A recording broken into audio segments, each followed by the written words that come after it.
poder tenir-ho tot al nostre abast. I és important. Bé, molt bon vespre.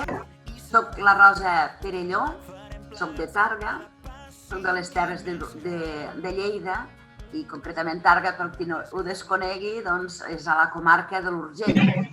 La comarca de l'Urgell, doncs, per mi és el meu entorn vital i en ell doncs, he desenvolupat la major part de la meva trajectòria professional i vital.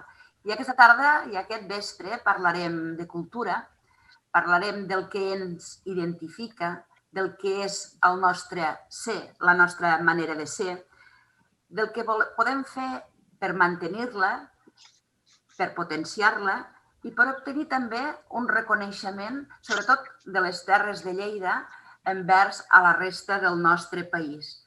La cultura, en definitiva, són aquestes pautes de conducta, aquesta sensibilitat artística, aquestes creativitats que sorgeixen en l'imaginari de la gent i que al final configuren el que deia una manera de ser.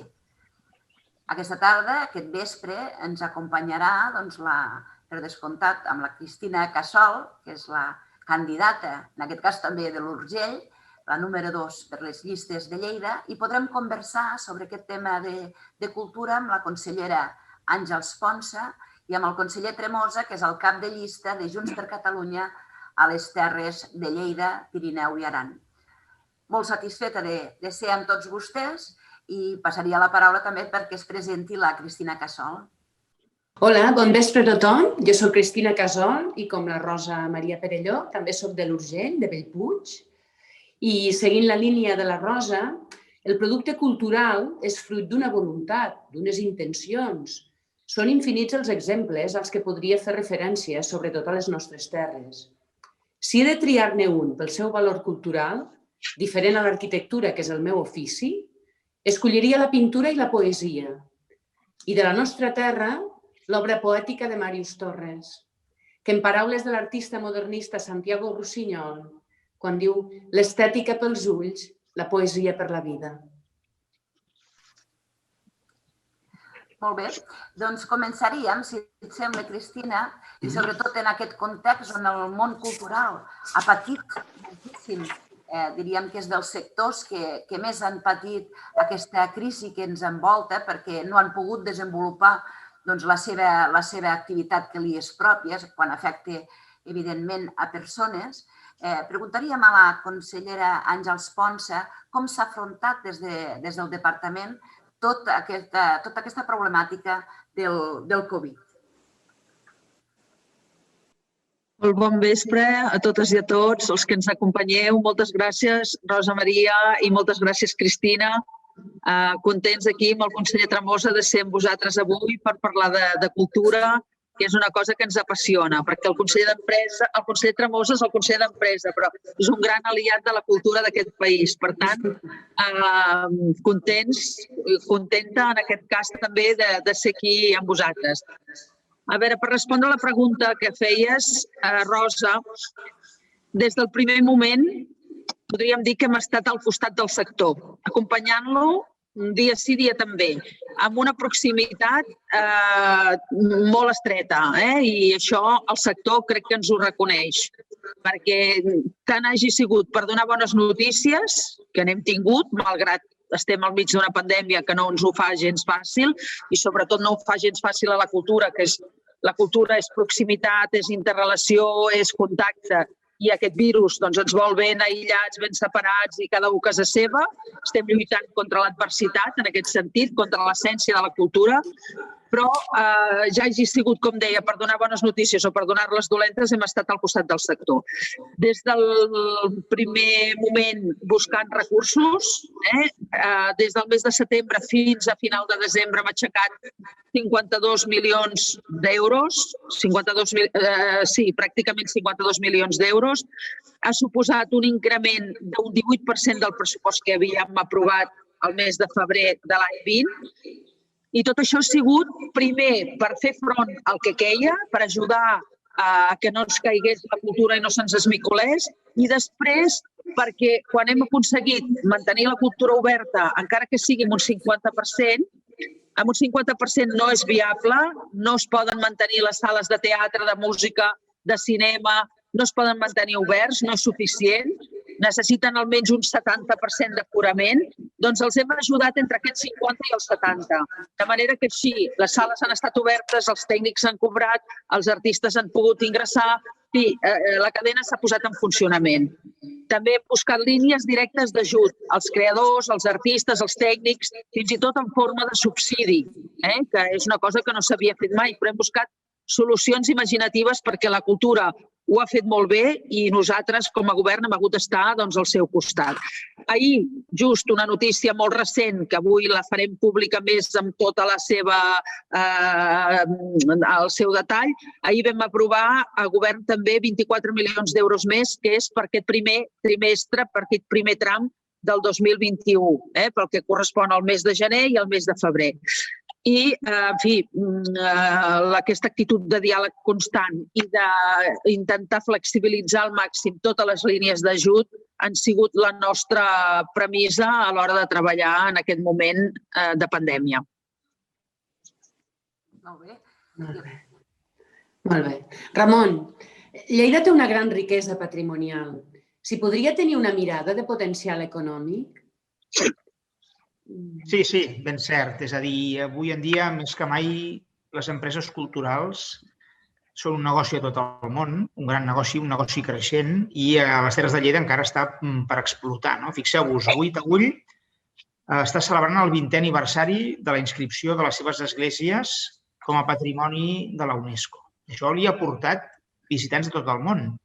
Doncs aquesta plataforma turística ha permès desenvolupar tot un sector econòmic lligat a l'art romànic. Doncs ara hem de seguir treballant perquè tot el patrimoni artístic i monumental que té les comarques de Lleida, Pirineu i Aran siguin posats en valor. Per exemple, hem de preparar la candidatura de la Turó de la Seu Vella també a la UNESCO, que és un edifici monumental extraordinari. Té un claustre gòtic dels més grans d'Europa que és reflex de la potència que tenia la ciutat a l'edat mitjana i que, mireu, l'Estudi General de Lleida va ser la primera universitat a la Corona d'Aragó i de les primeres d'Europa. Per tant, doncs, hem de treballar per eixamplar la xarxa de museus de Lleida, hem de treballar per posar en valor tots aquests jaciments arqueològics i béns patrimonials. Hi ha un altre turisme molt interessant, que és el turisme literari.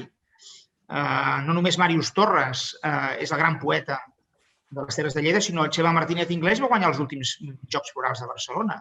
O Maria Barbal ha guanyat el Premi Josep Pla, una autora de Tremp amb obres fetes al Pallars i des del Pallars. O Pep Coll és el gran cronista, un novel·lista excel·lent. O bé Jaume Cabré, que és el més global dels autors catalans, ha situat les seves obres en el Pallars. Per tant, pot ser universal, avui en dia, gràcies a les traduccions, a partir de la teva experiència més local i localista. I això és una gran notícia. I aquí hi ha un gran potencial a recórrer des de les Terres de Lleida al Pirineu. Tot això és tal com dius i com anomenava el conseller ara, ha fet referència al Museu de Lleida, el tema de la situació tensionada amb les obres d'art de Sixena. Jo voldria també saber que la consellera ens digués com s'afrontarà des del departament aquesta situació que els lleidatans patim, que vam patir en aquell difícil dia que la Guàrdia Civil d'Espanya es van portar les obres cap a Sixena de mala manera i amb nocturnitat, perquè va ser així, però molts lleidatans hi van ser presents com a mínim per fer saber el seu disgust i la injustícia que s'estava produint aquest vespre. Això encara esperem que tingui recorregut i seria bo saber com des del departament es podrà veure com se podria afrontar aquesta situació. Doncs sí, de fet estem immersos en el procés perquè, com sempre, i una vegada més es demostra que aquest és un litigi polític, no té res a veure amb l'art, ni té res a veure amb els museus ni amb el patrimoni, perquè si tingués a veure realment no es faria el que s'ha estat fent, però està clar que és polític, i sempre cau en campanya electoral. Ja quan s'acosta una campanya electoral ja diem, a veure, què passarà, no? En fi, doncs sí, va ser, i a més, com sempre, amb una metodologia que té molt poc d'ètica, que és saber-ho abans als mitjans de comunicació. A mi, precisament, em va agafar en una de les visites territorials que acostumo a fer i els mitjans ja ho sabien i aquí el departament no havia arribat. Per tant, és evident que hi ha unes ganes de fer mal. Diguéssim que tot això hi ha una part positiva, que és que totes les institucions que formem el Consorci del Museu de Lleida anem tots a la una, començant pel Bisbat, la Paeria, la Diputació, el Consell Comarcal i nosaltres, com a govern, tots anem a la una, tots pensem que hem de fer les mateixes accions, que és anar fins al final amb tot el procediment jurídic, fins allà on ens deixin, i si hem d'acabar al Tribunal de Drets Humans Europeu també ho farem, o sigui, fer tot el recorregut jurídic. D'altra banda, nosaltres també hem començat a treballar, no ara, sinó ja fa uns mesos, amb un discurs. El Museu de Lleida ha d'explicar l'art de la franja. Tenim maneres d'explicar-lo molt ben explicat. Tenim peces al MNAC, el Museu Nacional d'Art de Catalunya, que expliquen molt bé aquest moment i aquesta època i aquesta situació geogràfica. Tenim també peces que hem anat comprant i que comprarem. Comptem amb la complicitat del sector museístic, no només universitari, no només de la ciutat de Lleida i de la demarcació de Lleida, sinó més enllà. A nivell de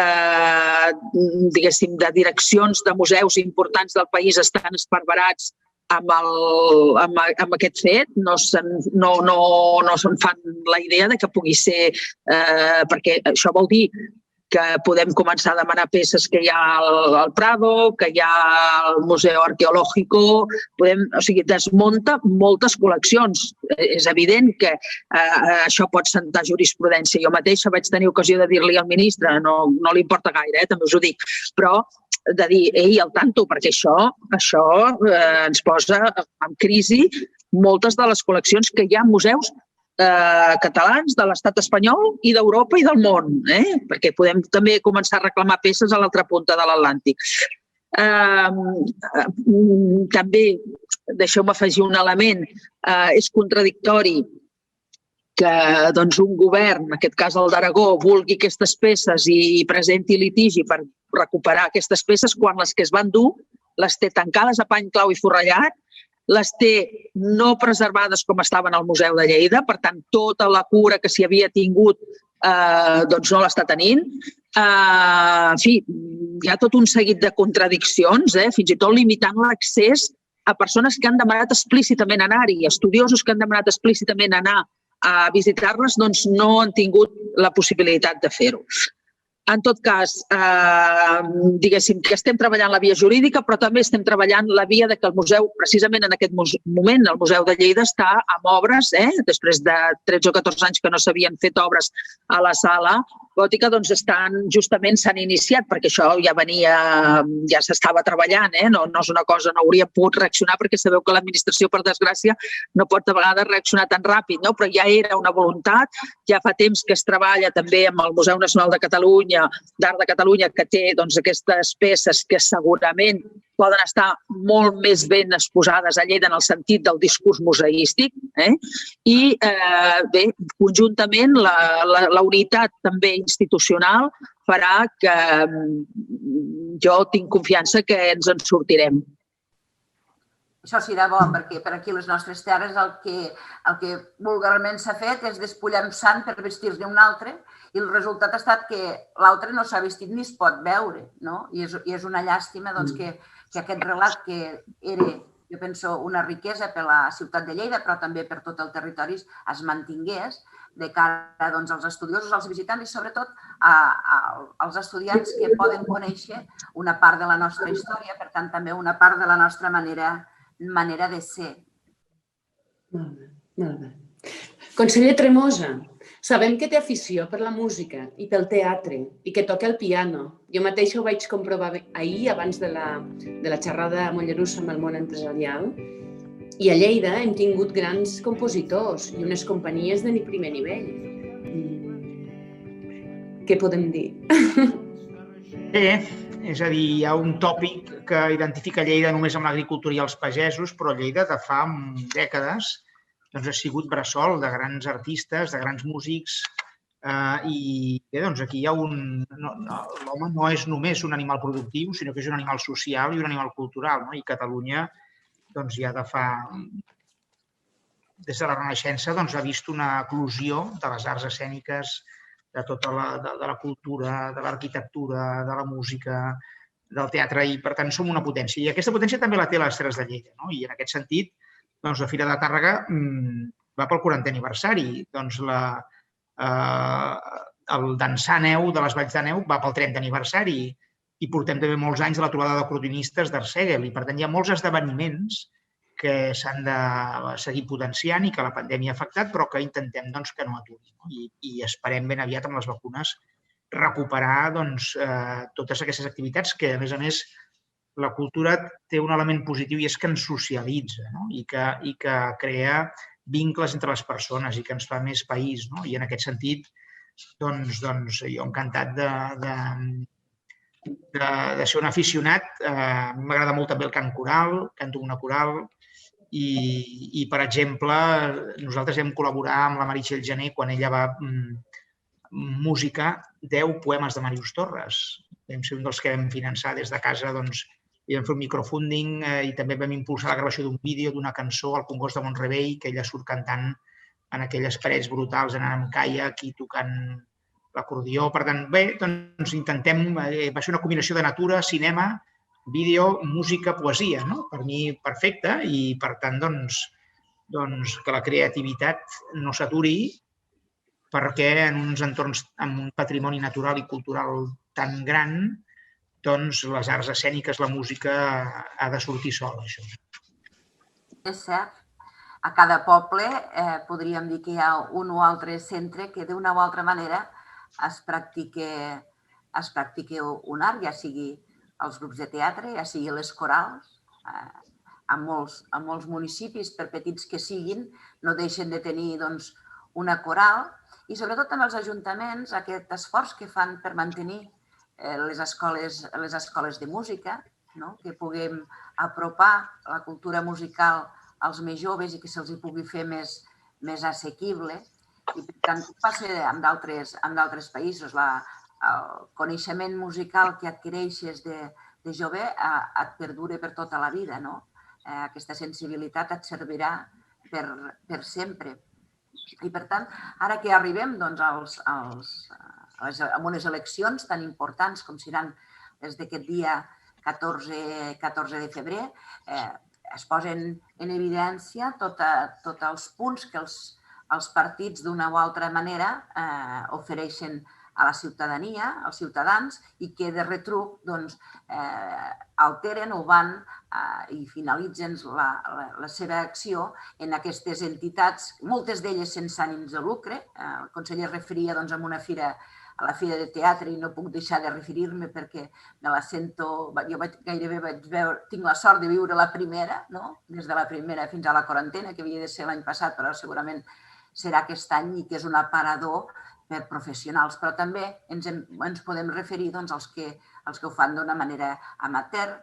Quin és el programa electoral, quines propostes presenta el programa electoral de Junts que fan referència a la cultura, i voldria dirigir aquesta pregunta a la consellera perquè ens expliqui una mica els eixos en els quals es basa el programa de Junts.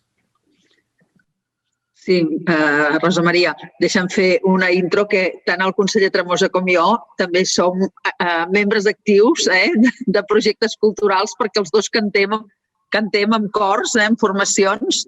Per tant, també està bé, ens sentim molt propera a la gent que també ho fa, perquè finalment quan comparteixes una cosa la coneixes més i te'n sents més a prop.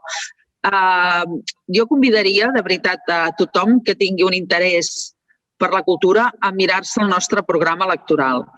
Perquè és un programa que no està fet per fer-lo, per escriure'l, per quedar bé, perquè s'ha de complir un tràmit. Us asseguro que no. Fa molts dies, hi hem treballat un equip de gent, l'hem fet molt a consciència, amb molt coneixement del territori del país, perquè nosaltres estem convençuts que la cultura es fa a tot arreu, més enllà de la ciutat de Barcelona, capital del país, que se'n fa molta, lògicament, perquè hi ha els grans equipaments nacionals, però nosaltres estem convençuts que la cultura i els projectes culturals es fan a tot arreu. Sense anar més lluny, aquest cap de setmana érem a Lleida, a l'Auditori Enric Granados, perquè l'orquestra del Liceu hi feia un concert, perquè estem convençuts que també s'ha de portar els projectes dels grans equipaments nacionals al territori i així el Teatre Nacional ha sortit amb gira, així les orquestres del país han començat a sortir amb gira per tot arreu, allà on hi ha espais que es poden fer i a la ciutat de Lleida n'hi ha magnífics espais per poder fer cultura, però també al Pirineu. Abans d'ahir, dilluns, érem a la Vallferrera, érem a Ferrera concretament, visitant el Centre d'Art i Natura, visitant projectes culturals que n'hi ha arreu, i des d'una punta a l'altra del país i que cal posar-los en valor, cal conèixer-los tots, perquè després també pots fer polítiques que s'adrecin més en aquests projectes culturals, perquè si no es coneixen, a vegades el desconeixement fa que no es tinguin en compte. Jo diria que el nostre programa electoral, així en síntesi, és difícil de sintetitzar perquè us dic que és molt extens i crec que toca tots els àmbits, perquè ho hem anat pensant tot. Però no tenim ara tot el temps d'entrar-hi a fons, però sí que hi ha 3 apartats que m'agradaria destacar. Un és la cohesió territorial, que és una mica el que us explicava, que la cultura cohesiona, la cultura transforma i transforma també territoris. Per tant, en els programes europeus que hem presentat, els Next Generation, la cultura també hi és i diguéssim que aquesta cultura de proximitat, de suport a la creació, de compensar desigualtats territorials és per nosaltres un eix molt important. No podia ser una altra manera que també fos la llengua. L'altre eix és la llengua. Volem tenir un pacte nacional per la llengua, que el treballarem des del primer moment, però que hi hem vingut treballant una mica sempre, perquè a nosaltres la llengua no ens fa mandra. L'altre dia sentia un responsable polític que quasi deia això, quina mandra, no? La llengua. Nosaltres no. La llengua és el que ens identifica com a país i sobretot en un país que no té un estat. La llengua és la nostra, la cultura i la llengua és la nostra raó de ser. Sense cultura i llengua seríem un territori com qualsevol altre. El que ens distingeix justament és això. Per tant, la llengua per nosaltres també com a vehicle de cohesió social, el respecte als drets lingüístics i en tots els àmbits, que en tenim alguns que hi tenim feina a fer encara, tenim recorregut, tenim tot el camp de les xarxes socials, noves tecnologies, en els Instagramers, youtubers, influencers, tot això que la llengua està perdent pes i hem de fer que hi sigui molt present. Tenim també, en diferents àmbits detectat on està el problema i hem de fer programes per revertir-ho i diríem que és un altre dels pilars del programa. I diguéssim que el tercer és justament la digitalització, per entendre'ns, és a dir, si la cultura també és digital, ens projecta el món. Tenim una capacitat com a creadors al país immensa en tots els àmbits i de totes les disciplines. Per tant, això també ens ha d'ajudar a situar-ho al món i hem de tenir, sobretot, i amb això n'hem après molt en aquesta pandèmia, a saber fer, diguéssim, que els continguts que creem com a país, els continguts catalans, estiguin també disponibles en línia perquè puguin ser compartits més enllà de les persones que els poden veure en aquell moment concret en què s'estan realitzant. És molt resumit, en soc conscient, però també us convido a mirar el programa de cultura perquè realment crec que tothom hi trobarà projectes que facin que se'ls pugui sentir seus.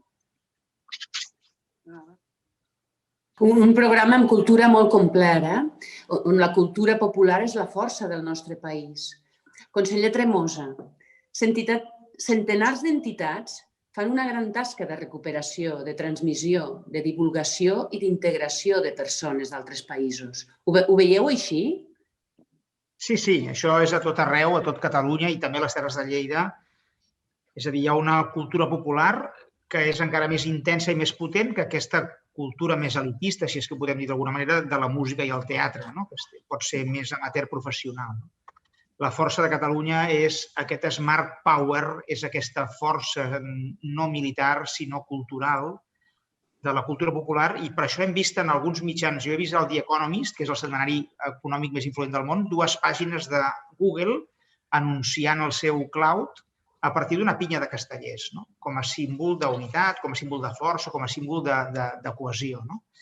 Doncs bé, Catalunya és una potència castellera de geganters, de diables, de sardanistes, d'esbars, d'ateneus, de cors, de moltes entitats, i fins i tot alguna d'aquestes mostres d'excel·lència ha merescut el premi de la UNESCO. Per exemple, les falles del Pirineu, que van ser declarades el 2016, van ser inscrites com a patrimoni immaterial de la humanitat. Per tant, hi ha també tot el... S'ha fet 25 anys de la Festa de Moros i Cristians de Lleida, dels Castellers de Lleida 25 anys. Per tant, hi ha moltes manifestacions que són la principal força de la cultura popular, que estan a peu de carrer i que permeten això que hem dit, que gent de fora es pugui integrar i que, diguem-ne, té una funció de cohesió social molt gran, perquè allà no compta la classe social ni a nivell de renda, sinó la il·lusió per tirar endavant una activitat concreta, cultural en concret. Molt bé, molt bé. Gràcies. Bé, amb la Cristina volíem parlar una mica de la cultura de Lleida. Hem tingut, jo penso que un luxe tenir aquí la consellera de Cultura, el cap de llista, el conseller Tremosa, en aquest moment conseller d'Empresa, que d'una o altra manera va tot lligat, hem escoltat i hem pogut reafirmar aquest ser que representa la cultura i aquest fer que tenim per endavant i aquesta voluntat, en aquest cas, que recull el programa, l'apartat de cultura, el recull tot, però avui ens centrarem en la cultura com a projecte, com una part important del projecte d'aquest país que volem.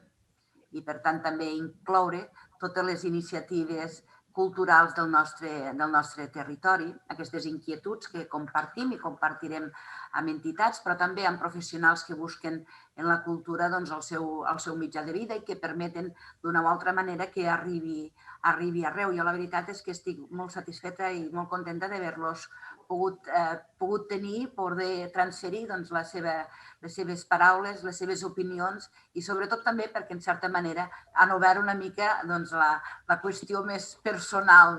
Ens han explicat que els agrada cantar amb una coral, per tant, poden empatitzar perfectament amb tants cantaires que tenim al territori i, per tant, tenen 2 consellers que en aquest moment saben el que és el sacrifici que és els assajos diaris a canvi de res, però és a canvi de molt, perquè és a canvi de mantenir aquesta cultura viva, aquesta manera de ser, aquesta manera de fer que tenim els lleidatans i per extensió, per descomptat, tot el país. Moltes gràcies per ser aquí i bé, despedirem amb la Cristina i també els demanarem a vostès unes paraules de comiat d'aquesta xerrada, d'aquest debat que ha estat, jo penso, molt condensat, però que s'ha pogut tractar els temes que pensem que hi poden interessar moltíssim a la gent. Doncs començo potser per deixar tancar el conseller Tremosa com també cap de llista de la demarcació de Lleida. Parlar de cultura sempre és gratificant, o sigui, no porta més que benestar, encara que és veritat que estem en un moment molt complicat i que és difícil, però també és veritat que hem d'estar esperançats perquè en el moment que comencem a doblegar aquesta pandèmia, la cultura n'ha de sortir enfortida. N'ha de sortir enfortida pressupostàriament, n'ha de sortir enfortida amb l'estatus laboral de les persones que fan de la cultura la seva professió, siguin a l'àmbit que sigui, i n'hem de sortir enfortits com a ciutadania, perquè, en definitiva, hem sigut conscients, sobretot durant el primer confinament, quan estàvem a casa tancats, que ara sembla lluny, però encara no fa ni un any, serà aviat, que sort n'hem tingut d'un llibre, sort n'hem tingut de sentir una música, sort n'hem tingut de poder visualitzar a través de qualsevol tipus de pantalla, doncs, des d'una obra de teatre, una òpera o el que hagi sigut. I, per tant, la cultura ha d'anar també vinculada a la salut. I acabo dient i desitjant-vos a tots i a totes salut i cultura. Bé, només un minut per dir-vos que la cultura és passat, present i futur. És passat perquè recull la nostra tradició i la nostra llengua, la nostra manera de ser i de viure, la nostra manera de ser i de fer, com diu el nostre eslògan electoral. Present perquè vivim un moment difícil i complicat on molta cultura està aturada i ara possiblement per això la trobem a faltar i la posem més en valor.